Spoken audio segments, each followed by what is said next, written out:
안녕하세요. 김영롱 노무사입니다. 네, 오늘 저희가 살펴볼 주제는 바로 퇴사입니다. 퇴사는 근로자에게도 사용자에게도 나의 회사 생활을 가장 아름답게 이별할 수 있는 가장 유종의 미를 거두는 주제라고 할 수 있는데요. 오늘은 퇴사와 관련된 근로기준법상의 주제들을 몇 가지 살펴볼까 합니다.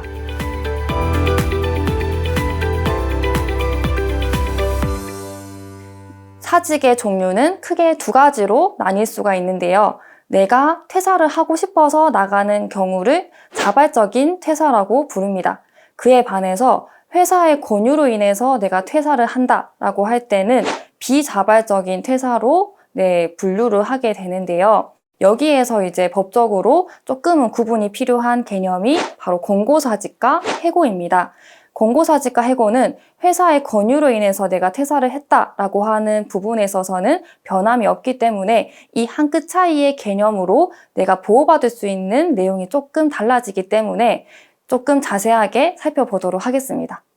네, 권고사직과 해고, 과연 어떤 차이가 있을까요? 회사의 인사 담당자가 잠깐 면담을 하자고 이제 불러서 회사의 사정이 이러이러하고 또 자네도 이러이러하니까 잘 이렇게 마무리해서 회사를 나가는 게 어떻겠냐라고 질문을 합니다. 그래서 마침 직원 입장에서도 나도 좀 더 공부를 하고 싶었고 여기보다는 더 좋은 회사에 갈 생각이 있었기 때문에 알겠다 하고 사직서를 쓰고 퇴사를 했습니다. 근데 집에 와서 생각해보니 너무 억울한 거죠. 해고 당했으니까 내가 이 해고에 대한 부당함을 어쨌든 법적인 구제를 받고 싶다라고 이제 노동위원회에 찾아가게 되는 경우가 왕왕 있습니다.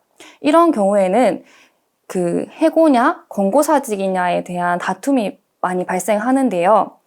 쉽게 말해서 권고사직이라고 하는 거는 회사의 권유로 내가 사직서를 쓰고 나가는 경우, 결국에는 사직서를 본인이 쓰는 경우를 말합니다. 이에 반해서 해고는 나는 퇴사의 의사가 없었지만 회사가 일방적으로 내보내는 경우이기 때문에 권고사직과 해고는 이러한 차이가 있는 것을 꼭 기억을 해주세요. 네, 이렇게 권고사직이나 해고, 비자발적으로 퇴사를 했을 때 받을 수 있는 게 보통 고용보험 탄다라고 많이 얘기하시죠. 이것을 실업급여라고 합니다. 그래서 지금 잠깐 살펴볼 주제는 실업급여인데요. 실업급여는 내가 이 회사에 10년이나 일을 했는데 실업급여 좀 타게 해주면 안 되나? 회사에서 그 정도 배려는 해줄 수 있지 않나? 라고 많이 생각을 하시는 주제이기도 한 것 같습니다.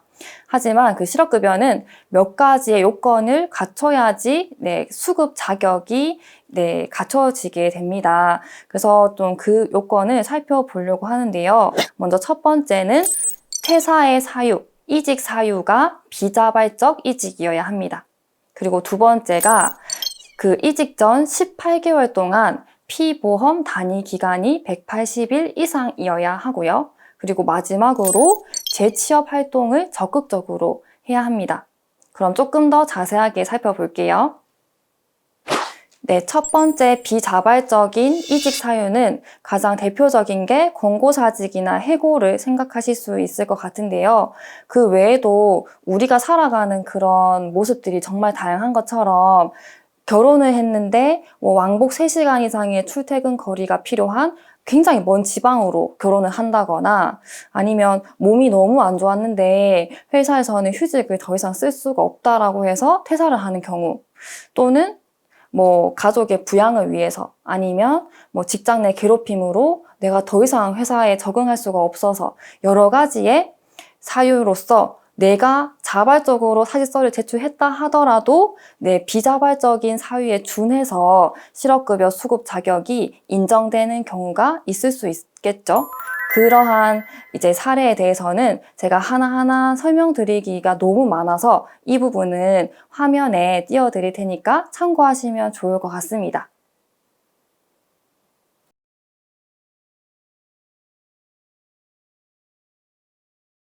네, 그리고 두 번째로 말씀드렸던 그 이직 전 18개월 동안 피보험 단위 기간이라고 말씀을 드렸었는데, 이 피보험 단위 기간이 180일 이상이어야지 수급 자격이 인정됩니다.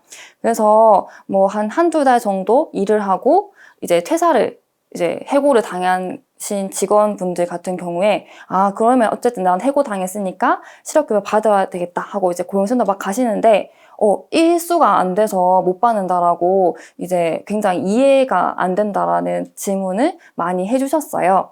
여기서 말하는 피보험 단위 기간이라고 하는 게 용어가 조금 어렵지만 쉽게 설명드리면 내가 돈을 받고 일했던 기간을 말합니다. 그래서 180일이라고 하면 달력상 6개월 정도이잖아요. 그래서 그러면 입사하고 6개월 꽉 채우고 퇴사하면은 되는구나 라고 많이 생각하시는데, 제일 많이 놓치시는 부분이 저희가 월화수목금토일을 다 일을 하지 않죠. 보통 주 5일이라고 뭐 토일 중에 하루를 이렇게 쉬시는 형태로 이제 월급은 결국에 주 6일치의 월급을 받게 됩니다. 그래서 딱 180일 달력상 6개월을 근무하고 퇴사하신 경우에는 이 피보험 단위 기간이 180일이 되지 않는 경우가 종종 있어서 안전하게 이제 실업급여를 받고 싶다라고 하실 때는 한 7, 8개월 정도는 근무하시면 이 180일이 채워지고요. 우리 회사에서는 180일 채우지 못했다 하더라도 이전에 이제 근무했던 기간도 합산되기 때문에 자세한 부분은 그 고용센터에서 확인하실 수 있습니다. 이제 살펴볼 주제는 조금 무거운 주제일 수 있는데 해고입니다. 해고는 근로자 의사에 반해서 일방적으로 퇴사를 하는 경우를 말을 하기 때문에 법에서도 이제 근로자를 보호하는 장치를 이렇게 몇 가지 해놓은 게 있어요. 그 중에 첫 번째가 바로 해고 예고 수당입니다. 해고 예고 수당은 말 그대로 해고를 예고해야 한다라고 하는 내용입니다.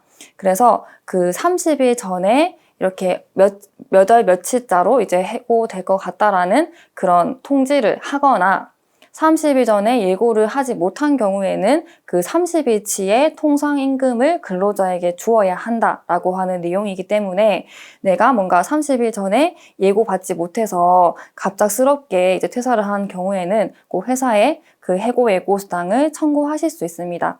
그리고 두 번째로 이 해고는 부당하기 때문에 나는 다시 복직하고 싶다. 그리고 내가 이 해고 기간 동안 일을 하지 못해서 못 받았던 급여에 대해서는 그 임금에 상당하는 금액을 주세요라고 구제 신청을 할 수 있습니다. 그 해고를 당한 날로부터 90일 이내에 그 관할 지방노동위원회에 신청을 하시면 되는데요. 이때는 월 평균 임금이 300만 원 미만인 근로자에게는 그 정부에서 뭐 공인노무사나 변호사를 이렇게 무료로 선임할 수 있도록 권리구제 대리인 제도를 활용하실 수 있으니까 혼자 이렇게 외로운 싸움 하시지 마시고 권리구제 대리인 제도로 그 전문가의 조력을 받아서 해고에 대한 부당함을 다투실 수 있을 것 같습니다. 오늘 시간에는 회사 생활에 유종의 미를 거두는 퇴사에 대해서 간단하게 살펴봤습니다. 퇴사의 종류부터 실업급여의 요건, 그리고 해고를 당했을 때의 그런 대처 방법에 대해서도 간단하게 설명을 드렸는데요. 추가적인 궁금한 사항이나 이건 되나? 이럴 때도 가능한가? 라고 이렇게 본인의 그런 그 상황에 맞는 상담을 원하시는 경우에는 요 하단에 나와 있는 대구노동건의센터에 질의를 해주시면 되겠습니다. 그럼 오늘 하루도 고생하셨습니다. 감사합니다.